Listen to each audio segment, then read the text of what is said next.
5 sekawan ke sarang penyelundup. Bagian 15, tamu tak diundang. Kejadian itu benar-benar mengherankan. Terlebih lagi bagi George, karena sebelumnya ia yakin sekali bahwa blok yang dilihatnya sedang berbicara dengan penyelundup yang terkenal di Bukit Buangan. Tetapi teman-temannya agak ragu, apalagi karena George mengakui bahwa muka orang itu tak terlihat olehnya. "Ayahku sudah datang?" tanya George dengan sekonyong-konyong. Teringat olehnya bahwa ayahnya menurut rencana akan datang malam itu. "Ya, baru saja," jawab si hangus.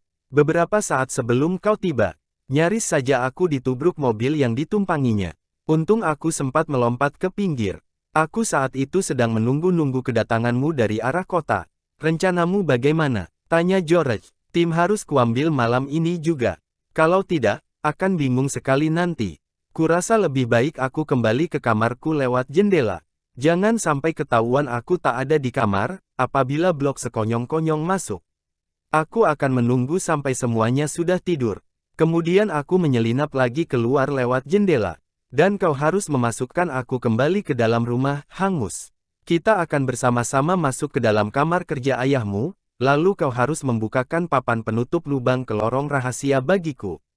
Kemudian ku jemput tim. Dengan begitu persoalannya akan beres." "Bagaimana mungkin beres?" ujar si hangus dengan ragu-ragu. "Tapi pokoknya hanya rencanamu saja yang bisa dilaksanakan saat ini. Kau kembali saja cepat-cepat ke dalam kamar, kalau perutmu sudah kenyang. Kubawa beberapa potong roti bundar sebagai bekal," kata George sambil mengantongi. "Hangus, kalau semua sudah tidur, kau datang dan mengetuk pintu kamarku, ya. Jadi aku akan mengetahui bahwa aku sudah bisa menyelinap keluar lewat jendela, lalu masuk kembali ke dalam rumah lewat pintu samping." Dalam waktu beberapa menit saja George sudah kembali berada dalam kamarnya.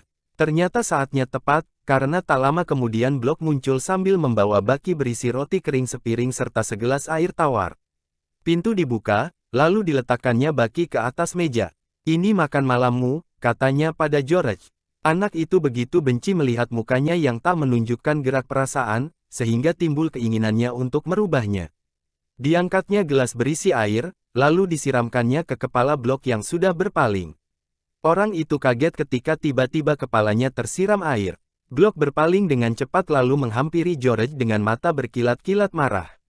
Tetapi ia tak berani memukul, karena saat itu Julian dan Dick berdiri di ambang pintu. "Akan kubalas perbuatanmu itu," ancam blok. "Awas, kau takkan bisa mengambil anjingmu lagi." Sesudah itu blok keluar dan mengunci pintu kamar. Begitu ia pergi, terdengar Julian memanggil dari luar kamar, "Kenapa kau menyiramnya, konyol? Berbahaya mempunyai musuh seperti dia."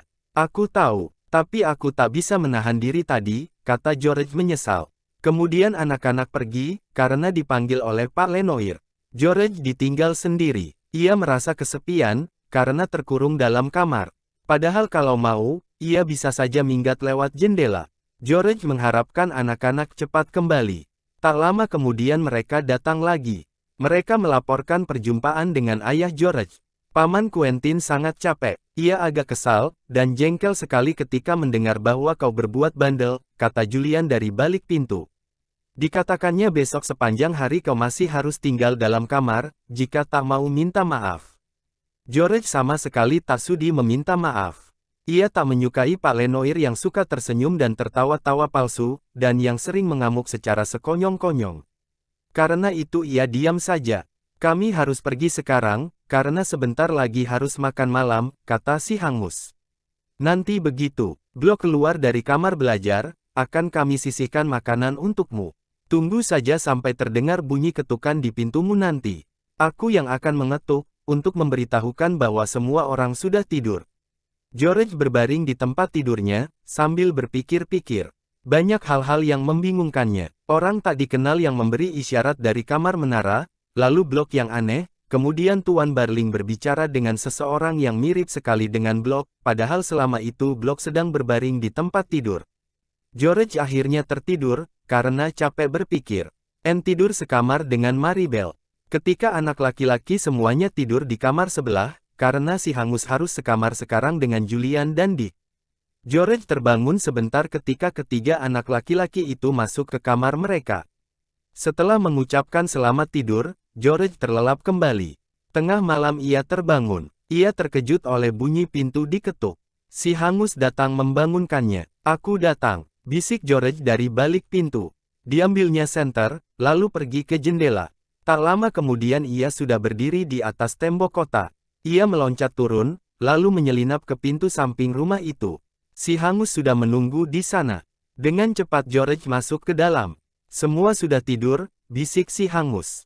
"Tadi aku sudah was-was, karena kukira ayahmu dan ayah tiriku takkan tidur malam ini." Lama sekali mereka bercakap-cakap dalam kamar kerja. "Ayo, kita ke sana sekarang," ujar George yang sudah tidak sabar lagi. Mereka menghampiri pintu kamar kerja. Si hangus mencoba hendak membukanya. Tetapi sekali lagi ternyata bahwa pintu terkunci. Si hangus mendorong kuat-kuat, tetapi sia-sia belaka. Pintu itu benar-benar terkunci. "Kenapa tak terpikir kemungkinan itu tadi?" ujar George dengan kecewa dan bingung. "Sialan, apa yang harus kita lakukan sekarang?" Si hangus berpikir sebentar, kemudian berbisik-bisik dekat telinga George. "Tinggal satu jalan yang masih ada, George. Aku mengendap-endap ke kamarku yang sekarang dipakai oleh ayahmu. Kalau ternyata ia sudah tidur, aku masuk ke dalam lemari, lalu membuka jalan masuk ke lorong rahasia. Timmy ku jemput, lalu ku bawa keluar lewat jalan sama. Mudah-mudahan saja ayahmu tak terbangun selama itu." "Wah, kau mau melakukannya untukku," ujar George dengan gembira. "Kau memang teman yang baik hati, hangus. Atau lebih baik aku sendiri saja yang menyelinap ke dalam." "Jangan, aku lebih mengenal jalan dalam lorong-lorong," kata si hangus. "Lagi pula agak menyeramkan, kalau sendirian di dalam pada waktu tengah malam. Biar aku saja yang pergi." George ikut dengannya menaiki tangga dari serambi bawah ke serambi atas, lalu menuju ke pintu yang membuka ke lorong menuju kamar si hangus yang malam itu dipakai oleh ayah George. Sesampai di depan pintu, George menarik lengan si hangus. "Hei, nanti dulu. Kalau kau membuka pintu ini, bel isyarat dalam kamarmu pasti akan mendesum. Pasti ayahku terbangun karenanya. Tolol, begitu aku tahu bahwa aku harus pindah kamar, bel itu kumatikan," kata si hangus mencemoohkan. "Masakan soal seperti itu saja tak terpikir sendiri olehku." Si hangus membuka pintu, lalu mengendap-endap mendekati kamarnya. Tetapi ternyata pintu ditutup. Bersama George yang masih mengikuti, si hangus mendengar dengan seksama. "Kedengarannya ayahmu agak gelisah," kata si hangus. "Kutunggu sebentar sampai ada kesempatan baik. Kalau ayahmu sudah tidur, aku menyelinap ke lemari dan membuka penutup jalan masuk ke lorong rahasia. Begitu tim sudah kutemukan di dalam, akan kuajak dia keluar dan kubawa ke tempatmu menunggu. Sebaiknya kau bersembunyi saja dalam kamar Maribel. Anne juga ada di situ." George masuk ke kamar sebelah. Dilihatnya Anne dan Maribel sudah tidur nyenyak.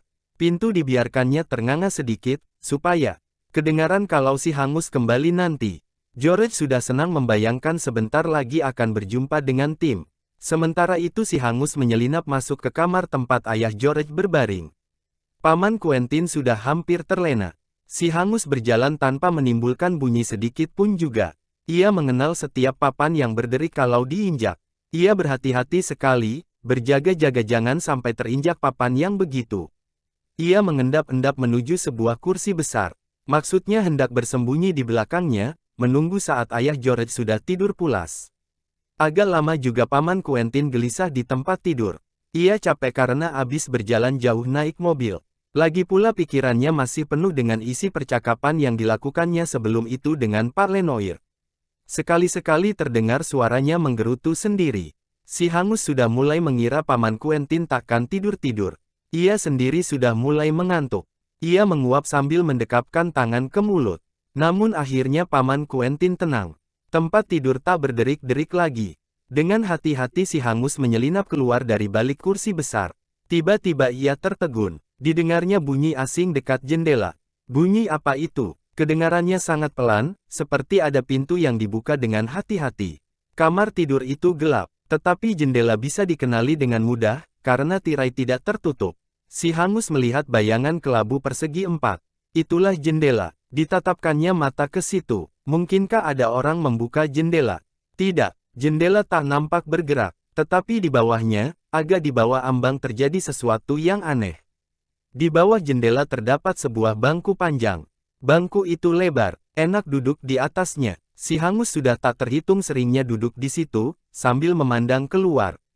Nah, apa yang terjadi dengan bangku itu? Sementara si Hangus masih tetap menatap, dilihatnya seolah-olah bagian sebelah atas bangku terdorong pelan-pelan ke atas, terbuka sedikit demi sedikit. Si Hangus memandang dengan heran. Ia tak tahu bahwa bangku itu bisa dibuka bagian atasnya. Papan penutupnya selalu tertutup rapat dengan sekerup. Jadi ia mengira itu cuma bangku biasa saja, lain tidak. Tetapi rupanya sekerup-sekerup telah disingkirkan oleh seseorang yang saat itu nampak hendak keluar. Mungkin orang itu bersembunyi di dalamnya, menunggu saat yang dianggapnya aman baginya. Si Hangus seperti tersihir memandang tutup bangku yang membuka dengan pelan-pelan. Siapa yang bersembunyi di dalam? Kenapa ia bersembunyi di situ? Seram rasanya melihat tutup itu terbuka pelan-pelan. Akhirnya bagian atas bangku itu terbuka lebar, dan tersandar ke jendela. Sesosok tubuh besar keluar dari dalam bangku dengan berhati-hati, tanpa kedengaran sama sekali. Si Hangus merasa bulu tengkuknya merinding. Ia sangat ketakutan, rasanya ingin berteriak, tetapi tidak bisa. Sosok tubuh itu berjingkat-jingkat mendekati tempat tidur. Tiba-tiba ia bergerak dengan cepat, disusul suara tercekik dari arah ayah George berbaring. Menurut dugaan si Hangus, Paman Quentin pasti disumpal mulutnya, sehingga tidak bisa berteriak. Ia sendiri juga masih belum bisa bersuara. Belum pernah si Hangus setakut itu selama hidupnya. Orang yang tak dikenal mengangkat tubuh Paman Quentin yang lemas dari tempat tidur, lalu berjalan menuju bangku di bawah jendela. Si Hangus tak bisa menebak apa yang diperbuat orang tak dikenal itu terhadap Paman Quentin, sehingga ayah George itu tak berdaya lagi. Ia hanya tahu bahwa Paman Quentin yang malang sedang dibawa dan kemudian dimasukkan ke dalam peti yang merupakan dasar bangku di bawah jendela. Dan ia sendiri tak mampu membantu, tetapi kemudian lenyap perasaan seolah-olah lehernya tersumbat. "Hei," seru si Hangus. "Hei, apa yang sedang Anda buat di situ? Siapa Anda?" Kemudian ia teringat pada senter yang dibawa, lalu dinyalakan. Dilihatnya wajah yang dikenalnya. Ia terpekik karena kaget. "Tuan Barling," serunya. Tahu-tahu kepalanya dipukul dengan keras dari belakang, dan si Hangus jatuh pingsan. Ia tak tahu apa-apa lagi. Ia tak tahu bahwa dirinya juga dimasukkan ke dalam peti dasar bangku besar. Ia tak tahu bahwa tamu tak diundang itu ikut masuk ke dalam. Si Hangus tak ingat apa-apa lagi. George yang masih menunggu di kamar sebelah, tiba-tiba mendengar suara Hangus berseru, "Hei! Hei, apa yang sedang Anda buat di situ? Siapa Anda?" Kemudian, ketika George cepat-cepat turun dari tempat tidur, menyusul teriakan berikut, "Tuan Barling." George sangat terkejut mendengarnya. Ada apa di kamar sebelah? Tangannya meraba-raba, mencari senter. Anne dan Maribel masih tetap tidur. George tak berhasil menemukan senternya. Kakinya tersandung kursi, dan kepalanya terantuk sehingga terasa sakit sekali. Tetapi akhirnya senter ditemukan juga olehnya. Dengan kaki gemetar, ia berjingkat-jingkat menuju pintu. Sesampai di luar dinyalakannya senter. Dilihatnya pintu sebelah ternganga sedikit. Rupanya memang tak ditutup oleh si Hangus sewaktu masuk tadi. George memasang telinga, tetapi dalam kamar sebelah tak terdengar apa-apa lagi. Sehabis teriakan si Hangus yang terakhir masuk terdengar bunyi gedebuk pelan. Tetapi George tak tahu bunyi apa itu. Ia membulatkan tekad. Dijengukkannya kepala ke dalam kamar ayahnya, lalu menyalakan lampu senter lagi. George tercengang. Kamar itu kosong. Tempat tidur kosong, tak ada orang berbaring dalamnya. George menyorotkan senter kemana-mana. Dengan perasaan takut, dibukanya pintu lemari. Ia mengintip ke bawah tempat tidur. George sungguh-sungguh sudah membulatkan tekad. Tetapi ia tak berhasil menemukan siapa-siapa. Akhirnya ia terduduk di bangku besar yang terdapat di bawah jendela kamar. Ia merasa bingung bercampur takut. Kemana ayahnya? Dan kemana si Hangus? Apa yang terjadi tadi dalam kamar itu?